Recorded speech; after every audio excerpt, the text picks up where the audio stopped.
महाराज की जय। ध्येयं सदा परिभवग्नमभीष्टदोहम् तीर्थास्पदं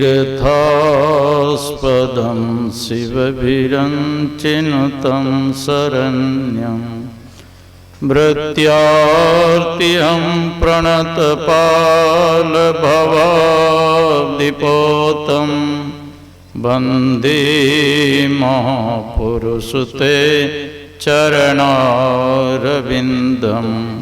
त्यक्त्वा सुदुस्त्यज सुरेप्सितराजलक्ष्मीं धर्मिष्ठ आर्यवचसा यदगादरण्यं मायामृगं दयितयेप्सितमन्वधावत् वन्दे महापुरुषते चरणारविन्दम् अखण्डानन्दबोधाय शिष्यसन्तापहारिणे सच्चिदानन्दरूपाय रामाय गुरवे नमः। पूज्यपाद गुरुजन, उपस्थित माता एवं भक्तिमती बहनों, मुदमंगलमय संत समाज, गुरु महाराज की असीम कृपा से हम लोग संत मत सत्संग में बैठे हुए हैं। संत मत सत्संग के द्वारा एक ईश्वर भक्ति का प्रचार प्रसार किया जाता है। गुरु महाराज की असीम कृपा से महर्षि में आश्रम कुप्पा घाट से गुरु सेवी स्वामी भगीरथ जी महाराज पदार्पण किए हैं।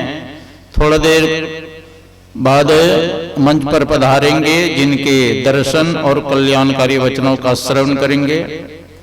अभी हम लोगों ने स्वामी ज्ञान शेखर से बहुत अच्छी बात सुन रहे थे, हंसाते हुए खिलाते आप लोगों को सुना रहे थे। सत्संग का वास्तव में बहुत बड़ा महत्व है। एक बार नारद जी गए भगवान विष्णु के पास वैकुंठ।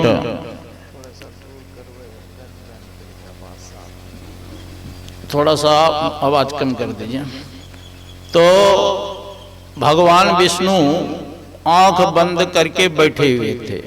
आधी आंख खुली थी और आधी आंख बंद। कुछ देर के बाद भगवान विष्णु पूछते हैं नारद जी से, कहो नारद जी कैसे आना हुआ?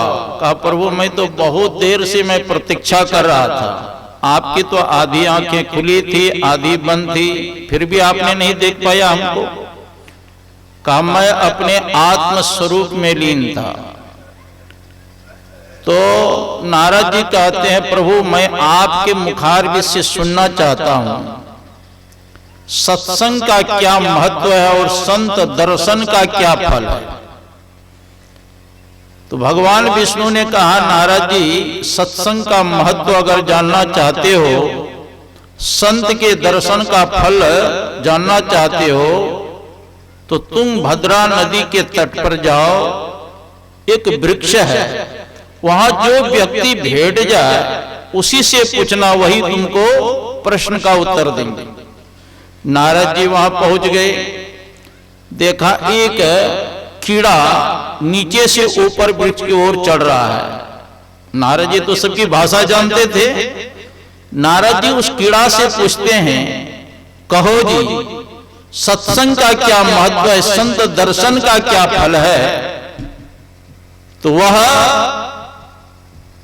जैसे पूछे वह कीड़ा ऊपर से नीचे गिरा और राम नाम सत्य हो गया। नारद जी के मन में आया तो प्रश्न का उत्तर दिया नहीं, मर गया। नारद जी फिर गए भगवान विष्णु के पास और कहा प्रभु मैं वृक्ष के पास गया, वो तो उत्तर कुछ दिया नहीं। जैसे मैंने प्रश्न किया सत्संग का क्या महत्व है, संत दर्शन का क्या फल है, वो कीड़ा ऊपर से नीचे गिरा मर गया। भगवान विष्णु ने कहा देखो उसी गांव में जाओ और वहां पर एक गाय एक बच्चे को जन्म दिया, उससे पूछना। नारद जी वहां जाते हैं, उस बछड़े से पूछते हैं, कहो जी सत्संग का क्या महत्व है, संग दर्शन का क्या फल है। इतना पूछना था, वो बछड़ा भी गिरा पछाड़ मार के और राम नाम सत्य हो गया। वहां से नारद जी फिर आए, कहा प्रभु उत्तर तो दिया नहीं, बछड़ा भी मर गए। कहा जाओ उसी गांव में एक राजा के घर में उसकी पत्नी रानी एक पुत्र को जन्म दी है, उससे पूछना, वह तुमको प्रश्न का उत्तर दे। नारद जी वहां आए, राजा ने बड़ा स्वागत किया, उसका चरण धोए, चरणामृत लिए। कहा महाराज आप आए, मेरे घर पवित्र हो गए, कहिए कैसे आने का कृपा किए। नारद जी ने कहा मैं सुना कि तुम्हारे घर में एक लड़का का जन्म हुआ है, उससे मैं मिलना चाहता हूं। कहा अहो भाग्य है, मिल लीजिए प्रभु। कहा ऐसे नहीं, जिस कमरा में वो बालक हो उसमें कोई व्यक्ति तीसरा नहीं रहना चाहिए, कम से कम 2 दरवाजा होना चाहिए। नारद जी ने सोचा कोई घटना घटित हो जाए तो भागने का मौका चाहिए ना। तो राजा ने ऐसा ही व्यवस्था कर दिया, जिसमें 2 फाटक लगा हुआ था, सबको घर से निकाल दिया। नारद जी जैसे वहां पहुंचते हैं, वो बालक का चाहिए, नारद बाबा आपका स्वागत है, आप यही पूछना चाहते हैं कि सत्संग का क्या महत्व है, संत दर्शन का क्या फल है। नारद जी चौंक गए, कहा अरे अभी तुम्हें प्रश्न भी नहीं किया, पहले से उत्तर देना शुरू किया। कहा बाबा आपने हमको नहीं पहचाना, पहले मैं कीड़ा के शरीर में था, वहां आपने प्रश्न किया, वह शरीर छूटा। मैं फिर पक्षी के शरीर में गया, वह शरीर भी छूटा। तब मैं गाय के बछड़े के रूप में आया, वहां भी आपने प्रश्न किया, वह शरीर छूटा। अब मैं राजकुमार के शरीर में आ गया। आप संत हैं महाराज, और आपके मुखारविंद से जो वचन सुना कि सत्संग का क्या महत्व है, संत दर्शन का क्या फल है, यही फल है महाराज। मैं कीड़ा से पक्षी शरीर में गया, पक्षी से गाय के बछड़े के शरीर में गया, और अब राजकुमार शरीर में आया हूं। आप दीक्षा दे दीजिए, भजन भेद दे दीजिए, और भजन करके इसी शरीर से मैं मुक्त हो जाऊंगा। यही सत्संग का महत्व है, संत दर्शन का फल है। संत दर्शन में पाप करे, संतों के दर्शन से पाप टल जाता है। संत कबीर साहब की वाणी है, संत मिले ये सब टले, काल जाल जम के चोर, शीश नवाबा ढाई पड़े अग पापन की पोर। अगर संत मिल जाए तो क्या सब टलेगा? संत मिले ये सब टले। काल कहते समय को, कहते हैं महाराज अभी बहुत बुरा समय चल रहा है, कोरोना का समय चल रहा है, अगर कोई व्यक्ति सड़ जाता है तो उसके अंदर भी प्रवेश कर जाता है, सही समय पे इलाज नहीं है तो राम नाम सत्य हो जाता है। कहते संतों का संग करोगे यह बुरा काल भी धीरे धीरे टल जाएगा।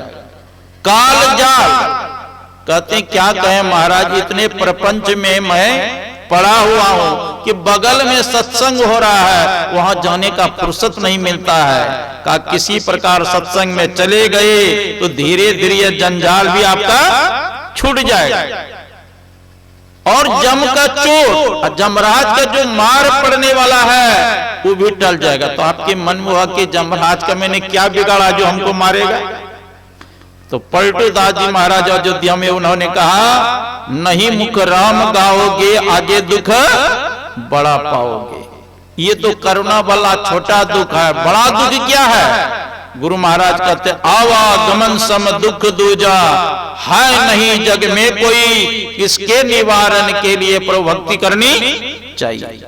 बार बार जन्मना, बार बार मरना, यही सबसे बड़ा दुख है।